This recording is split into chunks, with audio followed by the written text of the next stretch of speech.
ရှင်မိတ်ဆွေများအားလုံးပဲမင်္ဂလာပါရှင်။ရောင်မြမျိုးတစ်ခါဆက်ဆံရာသက်ပန်ဆိုတဲ့စေနာဆောင်ပုံနဲ့အညီပြုလုပ်ဆောင်ရင်ရောင်းချပေးနေတဲ့အောင်ရနာအမကရနာရွှေဆိုင်ရနေပြီးတော့ရွေးထွေးလိုက်လဲစွာကြိုဆိုပါရရှင်။အောင်ရနာအမကရနာရွှေဆိုင်မှာဘလုံဝန်ဆောင်မှုမျိုးလေးတွေပေးနေတဲ့ဆိုတဲ့ဟာကိုညီမလေးတွေကနေပြီးတော့ပြပေးသွားမှာဖြစ်ပါရဲ့ရှင်။အောင်ရနာအမကရနာရွှေဆိုင်မှာ16ပဲရေ15ပဲရေ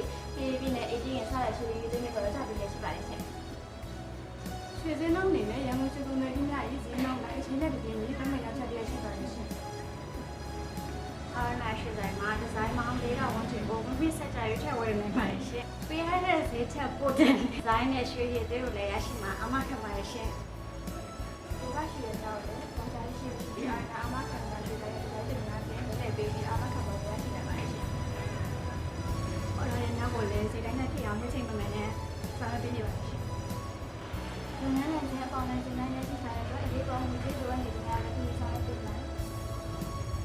အသေးစိတ်သိရှိလို့ဒီကအနေဖြင့်ရှင်နဲ့ပတ်သက်ပြီးဆိုတော့ခုသိရှိလို့တာပဲဖြစ်ဖြစ်အာရဏရှိစာရဲ့ Facebook page ကိုလာရောက်မြင်နိုင်ပါတယ်ရှင်အာရဏရှိစာရဲ့ Facebook page ကိုလည်း like and follow လုပ်ထားပေးပါအောင်ရှင်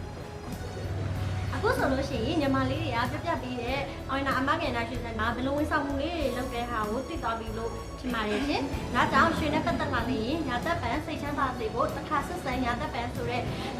အစမုံနဲ့အညီပြုလုပ်ဆောင်ရန်ရောင်းချပေးနေတဲ့ညောင်များအောင်နာအမကန်နာရွှေဆိုင်ကိုလှမ်းလာခဲ့ဖို့ဖိတ်ခေါ်ပါတယ်ရှင်။